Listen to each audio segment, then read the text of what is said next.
Welcome to Democracy Now!, democracynow.org, the War and Peace Report. I'm Amy Goodman. In his first address to a joint session of Congress, President Donald Trump vowed to expand the United States military budget, end the Affordable Care Act, and sharply restrict immigration into the United States. The Washington Post reports the 60-minute speech included multiple factual inaccuracies, which include Trump taking credit for jobs that were actually created under the previous administration and misrepresenting statistics to make unemployment and crime rates appear significantly worse than they are. Trump also repeated his claim that he's draining the swamp of government corruption, a statement that caused some Democratic lawmakers to laugh, given Trump's cabinet largely consists of millionaires and billionaires with unprecedented conflicts of interest. Many Democratic congresswomen wore white to Trump's speech to honor the women's suffragist movement. Throughout the address, Trump reiterated his campaign's extreme nationalistic vision for the country, although he sought to soften his tone and delivery. Trump opened his speech by condemning attacks against Jews and the murder of an Indian man in Kansas last week. Recent threats targeting Jewish community centers and vandalism of Jewish cemeteries, as well as last week's shooting in Kansas City, remind us that while we may be a nation divided on policies, we are a country that stands united in condemning hate and evil in all of its very ugly forms. That's President Trump speaking last night to Congress, condemning the 5 nationwide waves of bomb threats targeting Jewish community centers, the desecration of hundreds of grave sites at 2 Jewish cemeteries, and the murder of an Indian man in Kansas by a white man who reportedly yelled, "Get out of my country," before opening fire. Trump's been under enormous pressure to condemn the threats and attacks. But just earlier in the day, President Trump reportedly made a strange comment about the anti-Semitic threats during a meeting with state attorneys general, in which Trump appeared to question whether the Jewish community itself was behind the bomb threats. Pennsylvania Attorney General Josh Shapiro says Trump said of threats, quote, "Sometimes it's the reverse, to make people or to make others look bad," unquote. Shapiro said Trump went on to use the word reverse 2 or 3 more times. In response, Stephen Goldstein of the Anne Frank Center said, quote, "Mr. President, have you no decency? To cast doubt on the authenticity of an anti-Semitic hate crimes in America constitutes anti-Semitism in itself, and that's something none of us ever dreamed would disgrace our nation from the White House," unquote. During President Trump's speech to the joint session of Congress last night, he announced plans to create a new office called VOICE. That's Victims of Immigration Crime Engagement. Trump has previously directed the Homeland Security Department to publish a list of crimes committed by immigrants, which some historians have compared to Germany's Nazi-era policy of publishing lists of crimes committed by Jews. Trump invited family members of people killed by undocumented immigrants to his speech last night. Democrats, meanwhile, gave their tickets away to immigrants, including 16-year-old Angel Reyes Garcia and 14-year-old Jacqueline Reyes Garcia, whose mother, Guadalupe, was deported back to Mexico earlier this year after she went to a routine ICE check-in. During Trump's speech, he reiterated his campaign promises to crack down on immigration and immigrants living in the United States. My administration has answered the pleas of the American people for immigration enforcement and border security.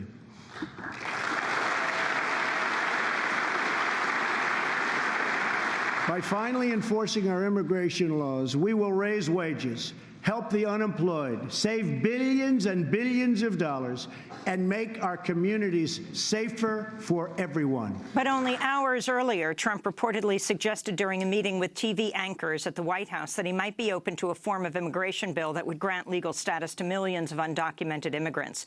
We'll have more on Trump's speech and immigration policies later in the broadcast. During Trump's speech to Congress last night, he also honored Navy SEAL Ryan Owens, who was killed in a botched raid on a Yemeni village that also left 25 civilians dead, including 9 children under the age of 13. Last night, Trump referred to the raid as being highly successful. At the speech, Owens' widow, Karen Owens, fought back tears as Trump called her late husband a warrior and a hero. However, in a taped interview with Fox and Friends that aired earlier in the day Tuesday, Trump blamed Owens' death on the generals. This was something that was, just they wanted to do.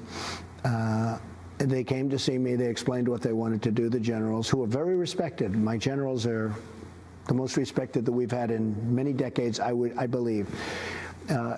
And they lost Ryan. Owens' father, Bill Owens, refused to meet with President Trump at Dover Air Force Base and has called for an investigation into his son's death. Speaking to the Miami Herald, Bill Owens said his conscience wouldn't let him meet with Trump, and it said, quote, "Why at this time did there have to be this stupid mission when it wasn't even barely a week into his administration," unquote.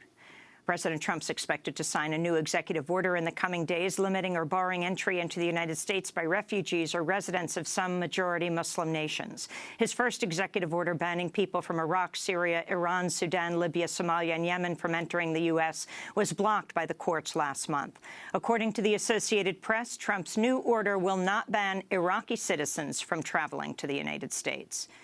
Education Secretary Betsy DeVos is facing backlash and ridicule after she claimed that historically black colleges and universities are an example of school choice, following a listening session at the White House Monday with the presidents and chancellors of these historically black colleges and universities, often known as HBCUs.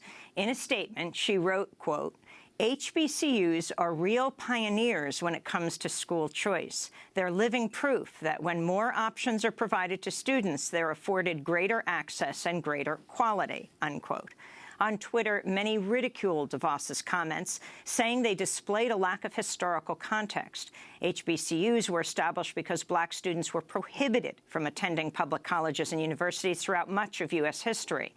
One Twitter user wrote, "Betsy DeVos said HBCUs were about school choice, as if white-colored water fountains were about beverage options," unquote.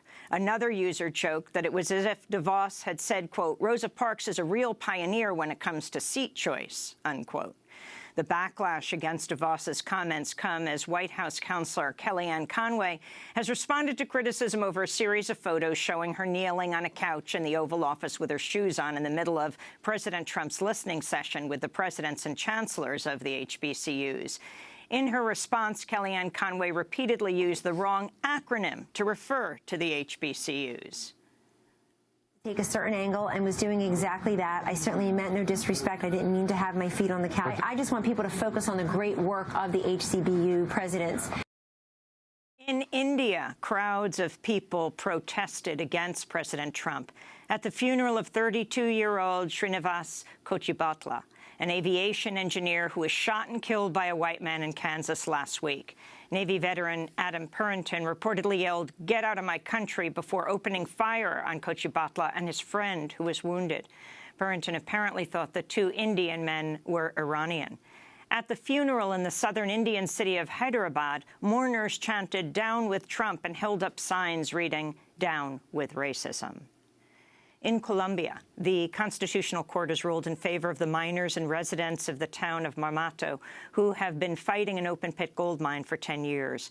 In its ruling Tuesday, the judges said the town's Afro-Colombian and indigenous residents who've been fighting the massive project have the right to be consulted about whether the Canadian-based Gran Colombia Gold Corporation can continue parts of construction. In Louisiana, news has surfaced that black transgender teenager Jacarius Holland was murdered last month, making her at least the third transgender woman to be killed in the state of Louisiana in February. Holland was 18 years old. She was initially misgendered in local news reports about her killing on February 19th. She's at least the seventh transgender woman to be murdered in 2017. Uber CEO Travis Kalanick is under fire after Bloomberg News published a dash cam video of him arguing with and insulting an Uber driver in an expletive-filled tirade. This is driver Fauzi Kamel confronting Kalanick about his decision to lower the prices for rides for the company's high-end service, Uber Black. I lost $97,000 because of you. I bankrupt because of you. Look. Yes. You know what? You keep changing every day. What have you keep changing hold on a every second. day. What have I changed about Black? Huh? What have you I changed changed? the whole business. What? You dropped the prices. On Black. Yes, you did. Did with $20.